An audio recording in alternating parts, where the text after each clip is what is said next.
사태 두 번째 이야기, 역사적 배경으로 말씀을 한 45분 정도 말씀을 드리겠습니다. 자, 그래서 이제 그 광주 사태에서 배경에 대해서 한파들 더 설명을 드리겠습니다만은, 역시 그 윤체제 말기에 한미 관계가 굉장히 어려워지고, 박동덕 사건이라든가 뭐 코리아 게이트라고 그랬지 않습니까? 이제 미국 상원 하원에 이제 그 친한파들에게 이제 뭐 $100짜리든지 달러로 뇌물을 준 이런 보고가 안 된 그런 뇌물 사건이었을 것이고, 또 전 중앙부장이었던 그 김영욱 씨가 어떤 망명을 해버렸습니다.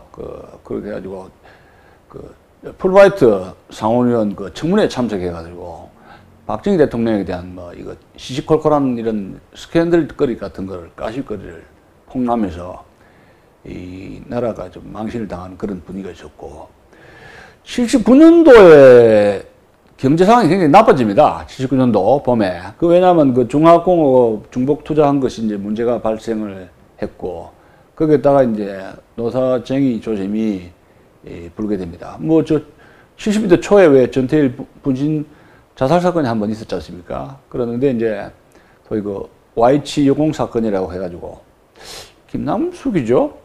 아마 호남 출신 여공이 신민당사에 가서 농성하다가 뛰어내려서 막 죽었는가? 그런 사건이 한번 터졌습니다. 그게 이제 79년 8월 9일이었습니다. 거기에다가 그해 79년 6월 달이죠. 미국의 민주당 카터 대통령이 방한을 해서 한미 관계가 굉장히 시끄럽습니다.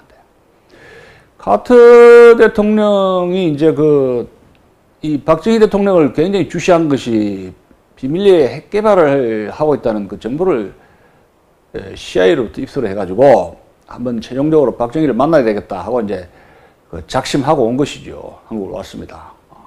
근데 이 사람이 카터가 대통령 될 때 약속을 했는데 휴먼 라이트, 인권 외교를 하겠다고 큰 소리 빵빵 쳤고, 그 다음에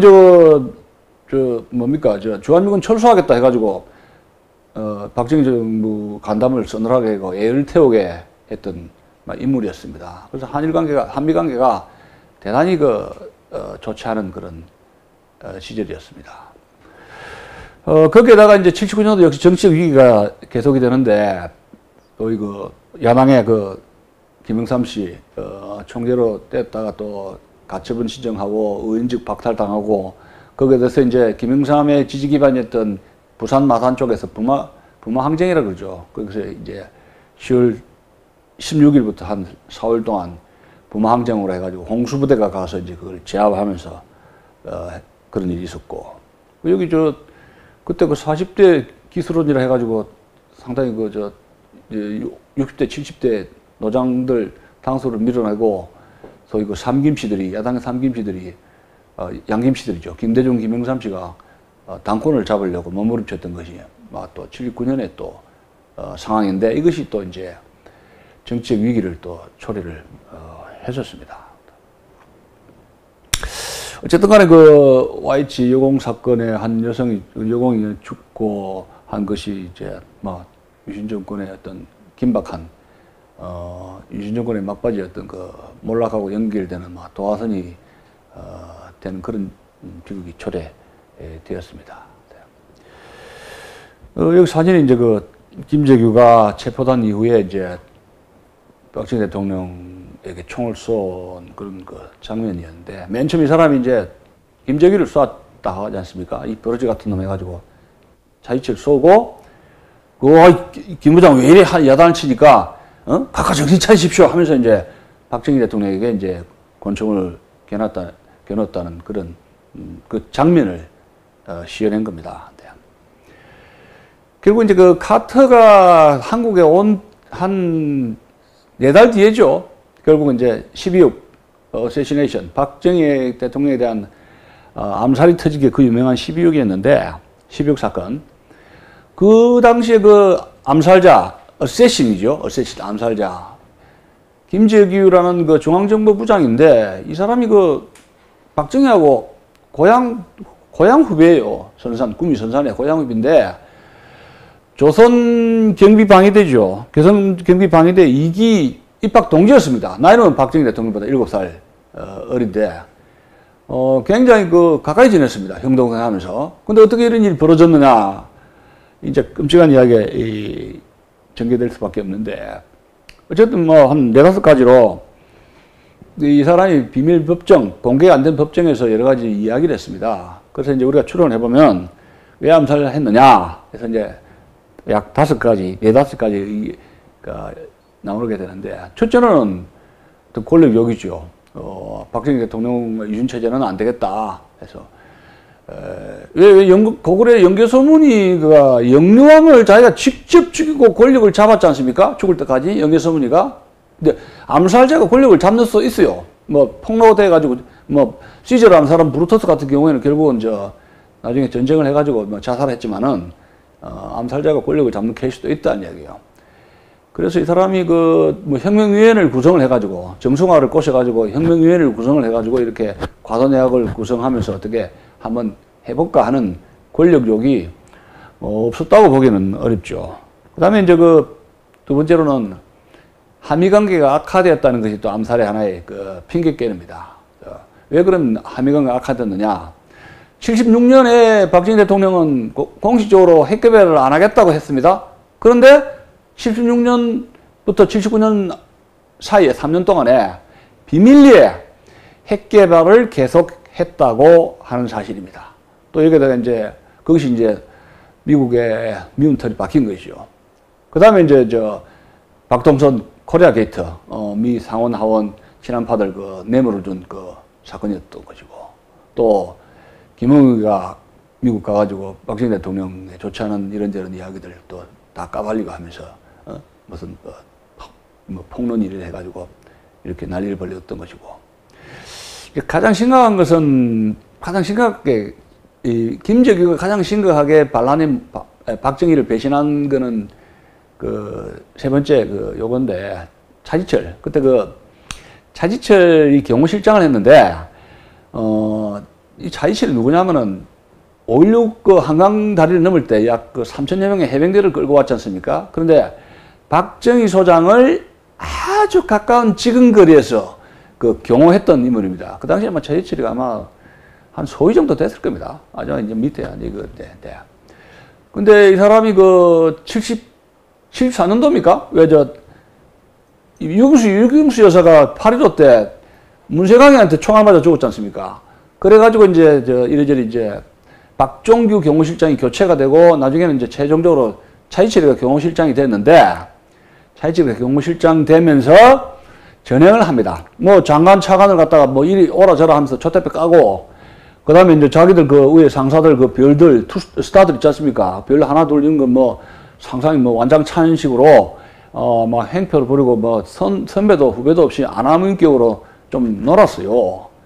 그러니까, 그런데 이제 박정희 대통령이 이걸 제지를 안 했단 말이에요. 그러다 보니까 그 원망이 박정희 대통령한테까지 가게 되고, 박정희 대통령 판단력이 이제 흐리게 되었다. 이 맛이 간 게 아니냐. 박정희 대통령까지 원망을 하게 됐던 것이죠. 그리고 이제 부마 사태 때만 하더라도 전후로 해가지고도 같이 이제 궁정동에서 이제 술도 좀 마시고 좀 이래 했는 모양인데, 박정희 대통령 면전에서 차이철 경호실장이, 중장, 김 부장 뭐 하십니까? 더 확실하게 좀 밀어버리지 뭐 하십니까? 왜 그래 부드럽게 이야기합니까?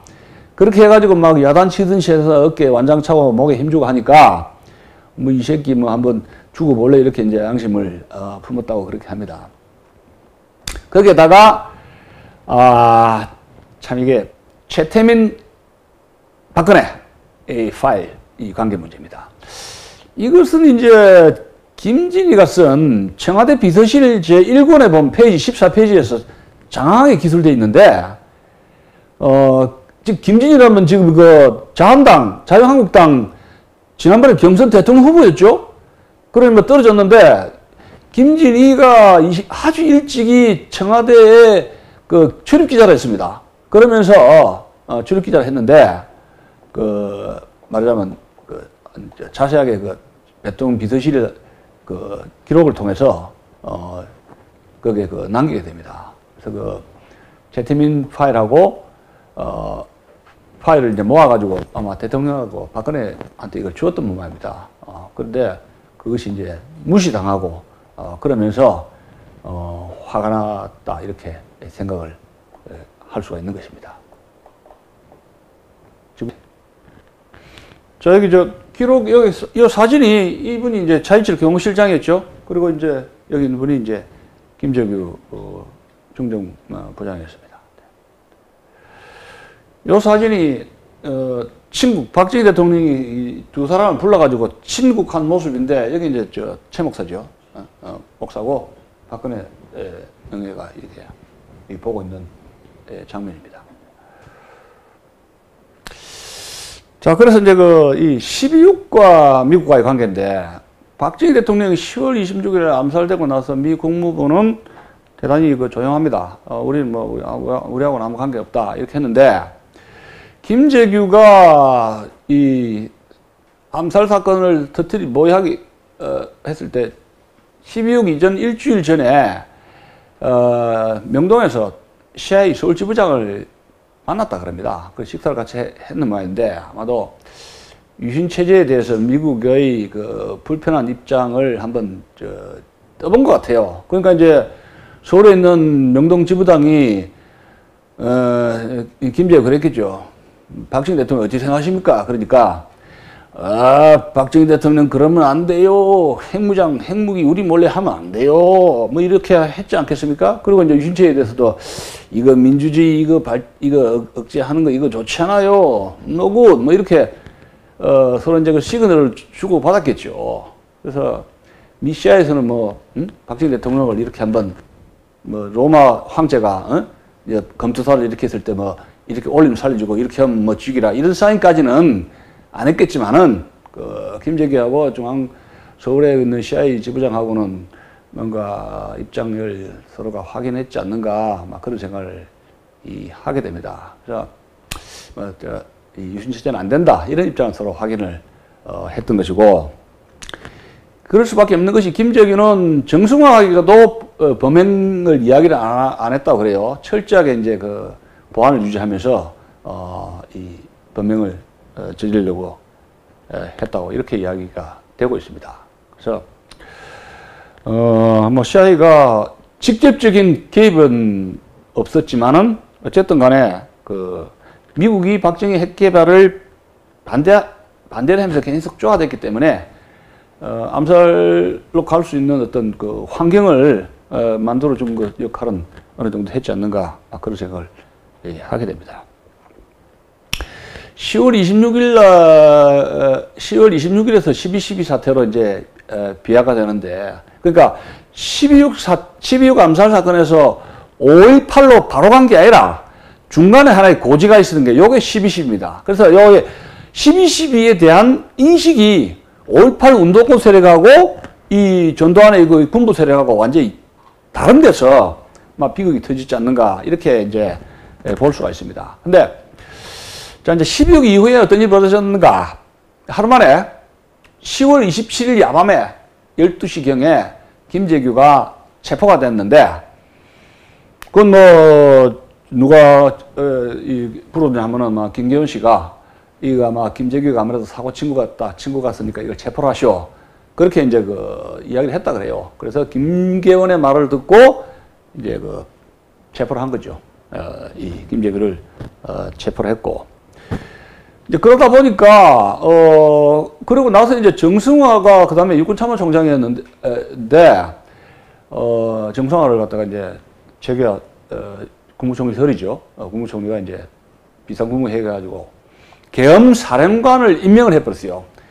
이제 여기에서 이제 비극이 시작된 겁니다. 그러니까 이제 왜 그러냐면은 이 김재규가 청구를 해가지고 육군참모총장으로 정승화가 됐단 말이에요. 그리고 이제 김재규가 체포가 되고 정승화 육군참모총장은 계엄사령관으로 되었는데, 이제 문제는 뭐냐면 총격전이 벌어진 지금 거리에서 정승화가 있었던 것이고, 한나절 내내 김재규하고 정승화하고는 뱅크로 가자, 6번 뱅크로 가자, 아니면 중정 본부로 가자 해가지고 상당히 가까이 왔다 갔다 했었단 말이에요. 그래서 이제 그 합동수사본부 그쪽에서 보안사 쪽 이렇게 이제 그 영화급 장교들이 군대 내부에서 그러면 정성화하고 총소리도 들었고 하면은 정성화도 수사를 해야 되지 않느냐.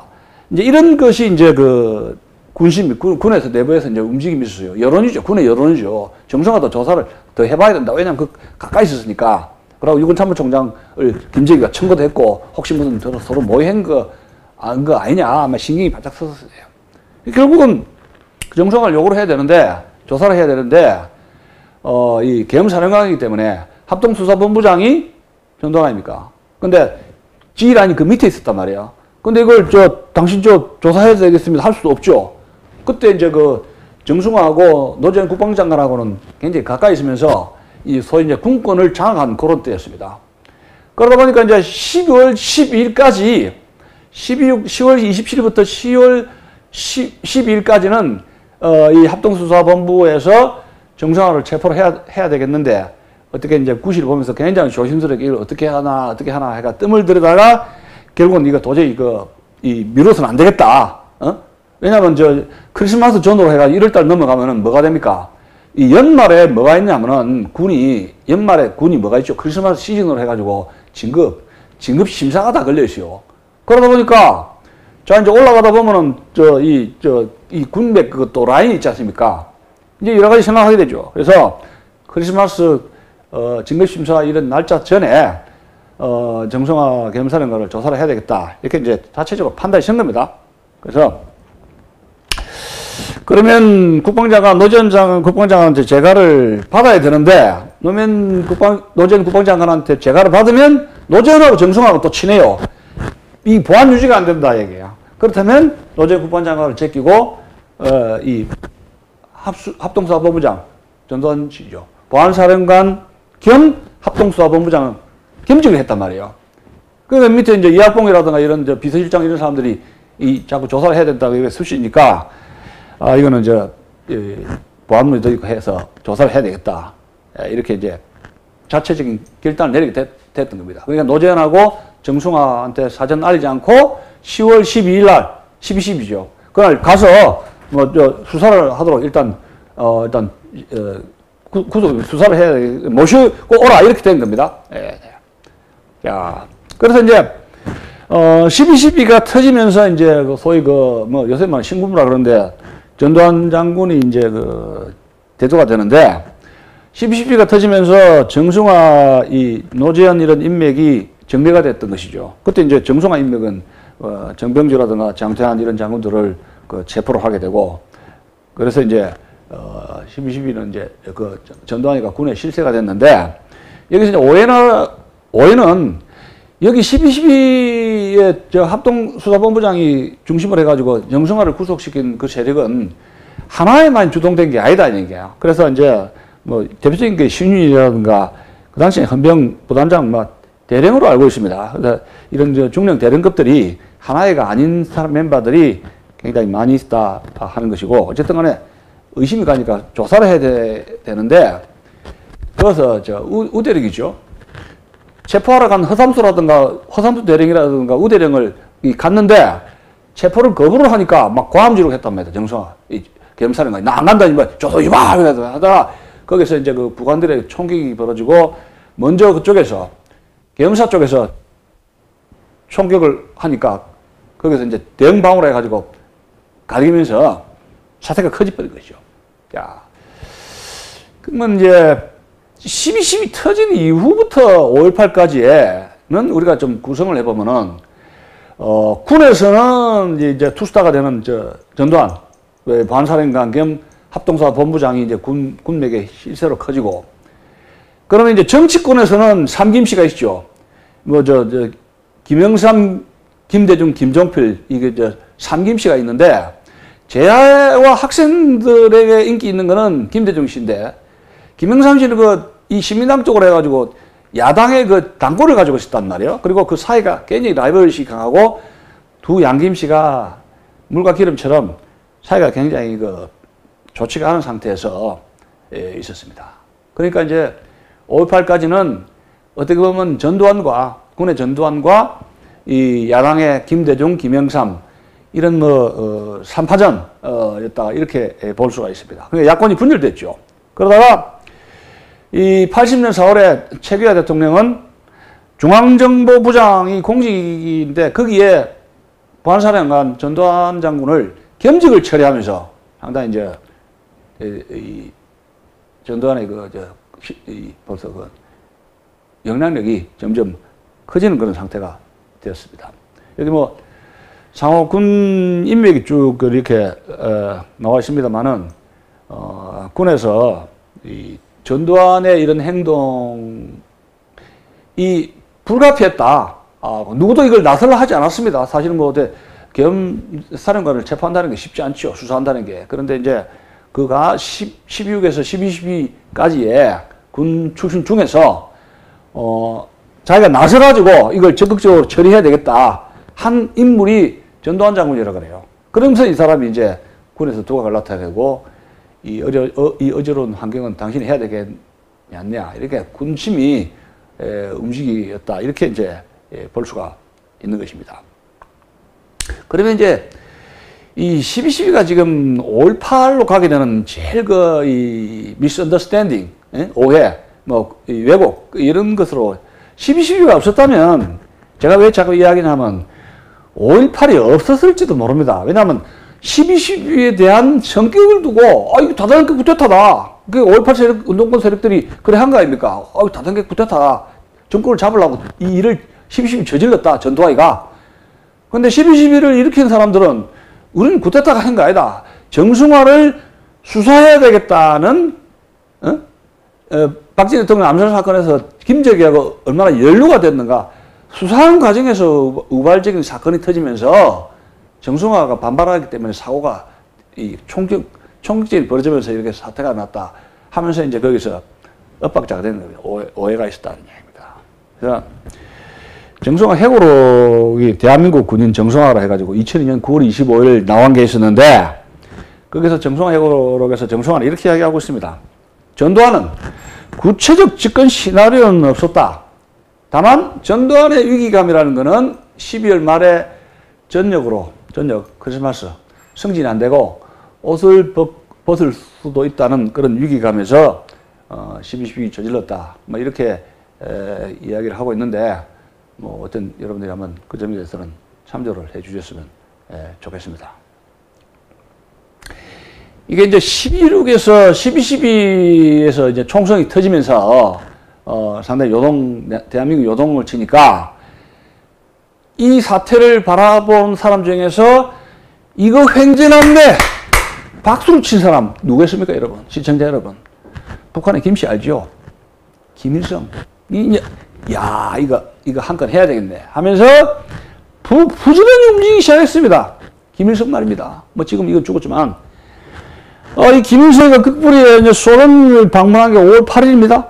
80년 5월 8일 광주 사태 벌어지기 10일 전입니다.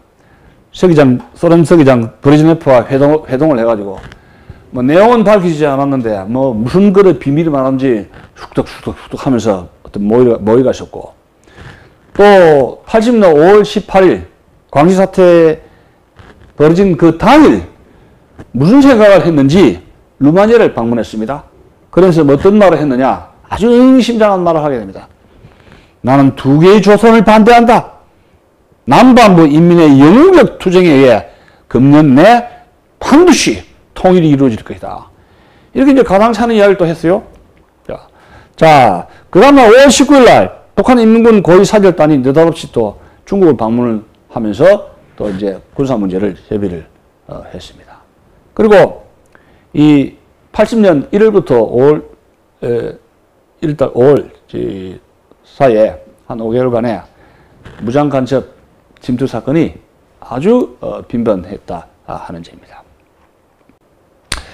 무장공비 침투뿐만 아니라 이 당시에 북한의 대남 위장 평화 공세가 계속이 됐는데 12월 20일에는 모스크바의 올림픽 단일팀 참가를 또 제안했고 또 80년 1월입니다. 1월 달에 또 이제 남북 대화를 요청하는 또 서신도 보냈고 그 뭐 좀 무슨 뭐 윤보선이라든가 이 양김씨들, 삼김씨, 김종필, 뭐 김대중, 김영삼 이런 사람한테 편지를 보내가지고 느닷없이 남북 대화해 보자. 그렇게 또 했고 또 이제 남북 정례회담까지 제의를 하니까 정례회담을 위한 그 실무회담 접촉까지도 했었던 겁니다. 근데 북한이 이렇게 뭐 잘해보자 하고 이렇게 편지도 보내고 이런 평화공세를 할 때는 이건 분명히 어떤 계략이 있다 이렇게 보시면 됩니다. 자, 최규하 국무총리가 10월 26일 날 박정희 대통령이 암살된 이후에 이 대통령이 이제 유고 상태니까 그 당시 간선제죠. 이거 뭐 체육관 선거라 그럽니다. 간선제 통일주체 국민회의를 통해 가지고 12월 초에 대통령이 됐습니다. 최규하 대통령이 그러면서 대통령이 됐고 또 이제 그 전이죠. 그 대통령 암살되고 나서 11월 10일 날 전국에 대한 특별 담화를 발표를 해가지고 제발 이렇게 이제 데모라든가 이런 노조라든가 이렇게 전국에 안정이 되니까 모든 이 국민들, 여야 정치인들 좀 자중해 달라고 이렇게 간곡하게 부탁을 했었습니다. 그러나 그 제야 쪽에서는 민주화 운동을 탄압하지 마라. 그리고 북으로부터 아무 위협이 없으니까 독재를 연장을 하지 마라. 이렇게 이제 경고를 했고 과도 정부를 즉각 해체하고 거국 내각을 구성을 해라. 이렇게 이제 압박을 가했습니다. 더 나아가서 이제 이 정치범들 사면해라. 이렇게 해서 결국은 그 최규하 대통령이 12월 달에 대통령이 당선되고 그 다음에 2월 달이죠. 18로 알고 있습니다만은 시국 사범에 대해서 대대적으로 사면 복권을 단행했습니다. 여기 포함된 것이 김대중 씨도 사면 복권해서 정치 활동을 할 수 있도록 그렇게 이제 해 주었습니다. 그리고 이제 최규하 대통령, 최규하 정부의 내각은 이제 그 헌법 개정 또 이제 대선을 어떻게 한다 해가지고 이제 일정표를 제시를 하면서 좀 이렇게 기다려 달라 이렇게 눈에 이제 이야기를 했습니다. 자, 그러다 보니까 80년에는 이제 그 유신체제가 무너졌으니까 민주화의 봄이 민주화의 시대에 오지 않는가 이런 이제 기대가 있었던 것이죠. 당연히. 자, 80년 2월 달에 김대중은 다른 제야 세력과 더불어 이제 사면 복권하면서 정치 활동을 할 수 있게 되면서 자연히 이제 김대중은 80년 민주화의 봄에 이제 슈퍼스타라면 좀 뭐 하지만은 김영삼과 더불어 투김씨입니다. 투트랙. 야당은 투트랙입니다. 김대중과 김영삼. 김영삼보다 나이가 한 3살 정도 많아요. 목포상고 출신 아닙니까? 대학교는 물론 안 나왔습니다만은 김대중 씨가 정치권에서 제야에서 급부상을 하게 됩니다. 이 학생권과 학생운동권과 제야에서 김대중의 인기는 거의 막 폭발적이었다 이렇게 볼 수가 있습니다. 자, 김대중은 4월 달에 들어서면서 소위 국민연합을 구성하게 되는데 국민연합은 뭐냐? 민주주의와 민족 통일을 위한 국민연합의 약자입니다. 그게 이제 그 윤보선 씨라든가 함석헌이라든가 이런 제야 학생들 또 노동자들 이렇게 연대를 한 거대한 이 세력을 제야 정치 세력을 해서 이제 공동 뭐 대표인가 뭐 그래 공동의장이라고 이제 의장으로 이제 역할을 하게 되는데 빨리 최규하의 과도 내각이 일정표를 만들어서 이 야당에게 이 정권을 좀 인수인계 해달라 뭐 이런 그런 시그널을 계속 이제 표현했겠죠. 그래서 이제 그 79년 11월 12일입니다. 김대중은 그 기자회견을 했는데 최규하 대통령의 전국 수습 방안이 미진하다 이렇게 하면서 약간 보이콧식으로 이제 더 빨리 이 개헌 일정을 밝히고 거국 내각은 빨리 이제 과도 내각은 물러가고 이제 이 거국 내각으로 재편해라 이렇게 이제 압박을 가했던 것이죠. 이 당시에 그 60년대, 70년대 김대중의 그 정치 스타일이 이제 굉장히 그 선동이 굉장히 또 강했는데 어쨌든 그 1971년이죠. 그 삼성개헌에 성공한 박정희와 김대중의 큰 그 승부가 있었는데 상당히 그 표를 많이 얻었습니다. 그래서 이제 이 박정희 대통령이 아주 그 김대중에 대해서 이제 상당히 그 위기감을 느끼고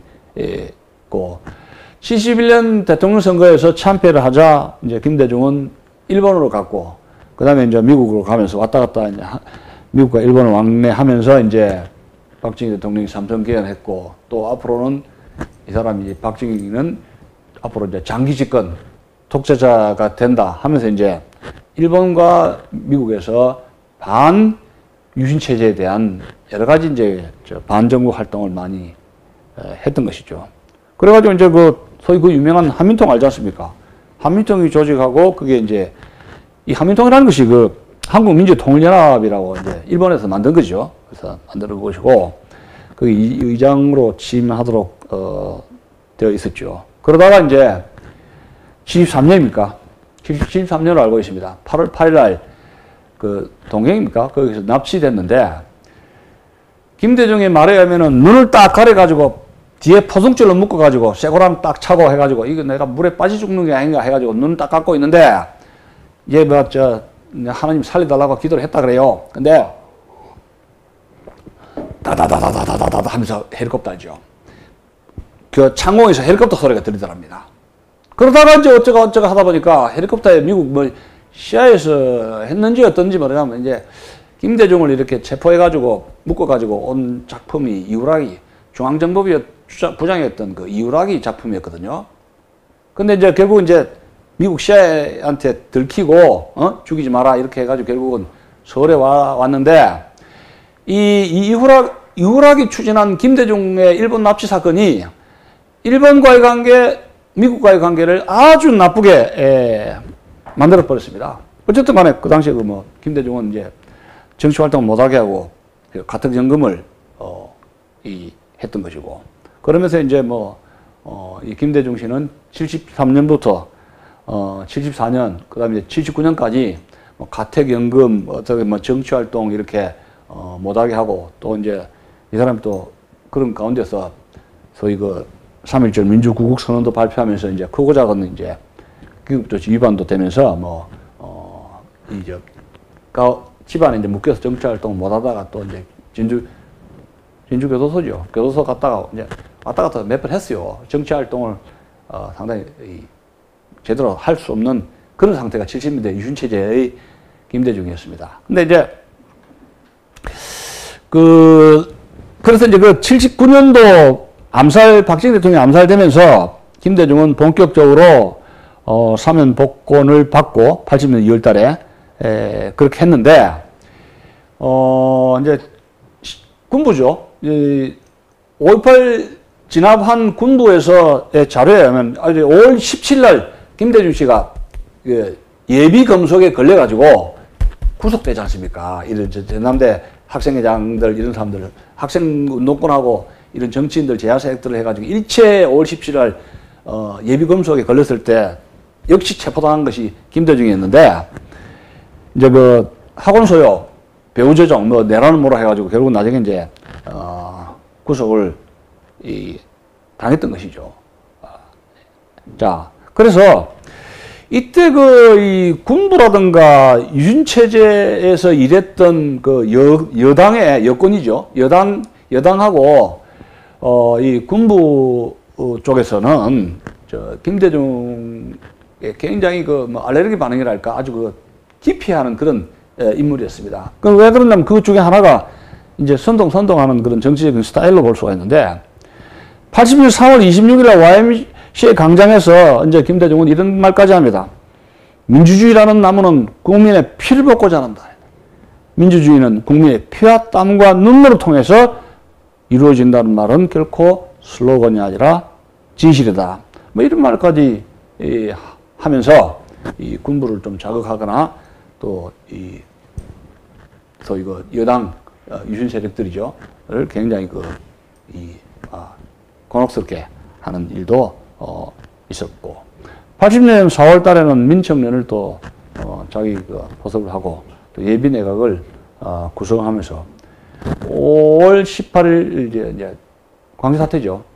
광우 사태가 이제 결국은 마무리되면서 결국은 이제 김대중 내란으로 해가지고 이제 법정에 서게 되는 그런 일까지 벌어지게 됩니다. 그뿐만이 아니라 80년 봄에는 그 4월달에 그 유명한 그 탄광에서 그 사복 사태가 일어나면서 사복 사태도 투입된 게 뭡니까? 그 삼공수비가 공수부대가 들어갔죠. 그리고 부마 사태도 공수부대가 들어가지 않습니까? 그래서 이제 사복 사태 공수부대가 들어갔던 것이고 이때 이 80년 봄이라고 봄 하지만은 전국의 학원소요, 전국의 노동자 쟁의가 끊이지 않았습니다. 그러다 보니까 5월 17일 날 전국 정군 지휘관 회의가 국방부에서 있었는데 이 전군 지휘관 회의에서는 이제 그 최종 결론은 뭐냐면 비상계엄령을 전국으로 확대를 지시해야 되겠다 하는 것이 이제 결론이 났습니다. 그건 뭐냐면 제주도를 포함해가지고 일단 그 계엄령 비상 확대하고 이제 대학교는 휴교령을 내려야 되겠다. 왜냐하면 학생들이 그 수업을 안 하고 계속 데모를 하니까 휴교를 내려야 되겠다. 그렇게 생각해가지고 최계 대통령이 그 정군 지휘관 회의에서의 요청을 수락을 한 거죠. 그래서 5월 17일 날 전국 31개 대학에 그 2만 5천 명, 이때 공수부대죠. 2만 5천 명의 공수부대를 투입할 수밖에 없었습니다. 왜냐하면 여기서 왜 공수냐? 대학에 준비하는 그 왜 공수부대가 들어가냐 하면은 한미연합사에 이 한미방어조약에 있어서 미국이 평시에 작전 통제권을 가지지 않고 한국 정부가 유일하게 미국에게 상의 안 하고 즉각적으로 데모라든가 이런 노동쟁의라든가 이런 반란이라든가 치안 질서를 유지하기 위해서 한국 정부가 독자적으로 긴급하게 투입할 수 있는 것이 공수부대였단 말입니다. 그러니까 공수부대를 어쩔 수 없이 각 대학에 투입을 한 것이죠. 이 전남뿐만 아니라 전국에 고려대 같은 경우는 이 전남보다 더 많은 공수부대가 투입이 됐던 것이죠. 그러면 이 정부지휘관회에서 이 계엄령 비상 확대, 이 비상 계엄령 확대를 해야 되는데 이거 5.18 운동권 세력들이 왜 저 계엄령 철폐하라 그랬지 않습니까? 휴교령 철폐하라 했는데 그럼 이 계엄령을 왜 군인들이 해야 되느냐 하는 건 이겁니다. 북한의 남침 위협이 있다 이야기죠. 그리고 대규모 간첩들, 그럼 남침을 안 하더라도 대규모 간첩단들이 들어올 수가 있다. 이 소요 사태를 이용을 해서 그럼 뭐 일리가 있지 않습니까? 그리고 이거 잘못하면 헌정질서가 위태롭게 되고 현 정부가 무너진다 이런 얘기예요. 네? 네? 그러면 정부를 수호하고 헌정질서를 수호하기 위해서 일단은 비상계엄을 해야 되겠다. 이렇게 이제 생각을 했던 것이고 5.18 운동권 세력은 민주화가 왔는데 확실하게 하지 왜 계엄을 해가지고 또 억압을 하느냐 이제 그런 입장에 차이였던 것이죠. 그래서 이 지만원 박사 책이나 김대령 책은 이 전국의 비상계엄령 확대 실시는 당연한 것이라고 이야기를 하고 있으나 황석영 책 특히 5.18 운동권 세력들은 이런 전국 계엄령 그 비상계엄령이죠. 비상계엄령 전국 확대는 전두환의 군사 쿠데타를 하기 위한 하나의 구실이다. 이렇게 하면서 이제 결국 이제 12.12에서 이제 12.12에 대한 인식에서 엇박자가 나왔다. 이렇게 볼 수가 있는 것입니다.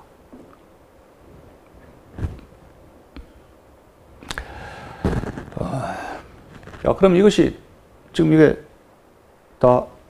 이 강은 이제 다 끝나는 것이네요. 그래서 마무리한다면 12.12 핵심은 12.12의 비극이 결국은 5.18로 가게 되었다. 그리고 이제 이 군대라든가 말하자면 그 여당 쪽에서는 전국 그 비상계엄령 확대가 불가피했다고 휴교령이 불가피했다고 보고 있는데 그 이제 학생들이라든가 이런 야당이라든가 이런 세력들은 이 유신 체제는 더 이상 견딜 수 없다. 이제는 민주주의를 해라. 굉장히 마음이 좀 조급했죠. 그러한 우리는 더 이상 참을 수가 없다. 한 그런 생각의 충돌인데 그 생각의 충돌은 12.12를 보는 인식에서 크게 차이가 났다. 이런 말씀을 들고 싶은 것입니다. 오늘은 이 정도까지 하겠습니다. 감사합니다.